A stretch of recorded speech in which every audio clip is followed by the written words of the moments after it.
Welcome home, friend. This stunning Hidden Oaks home just hit the market in Keller.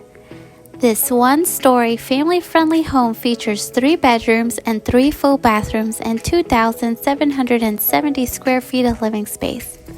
The home features tall ceilings and an open floor plan with various upgrades throughout the property. The kitchen comes equipped with cabinets galore. Every chef will feel wonderful in this place. The owner suite is a sanctuary in this home.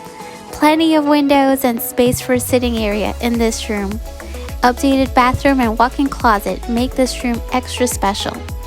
2 additional bedrooms and an office space complete this must-see home. During the summer, entertain in style by the extended back patio or relax under the shade of mature trees on this almost half acre.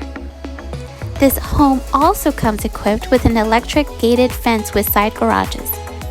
Located near North Tarrant Parkway and Roosno Drive in the highly coveted Keller ISD, this home is zoned for Shady Grove Elementary, Indian Springs Middle School, and Keller High School.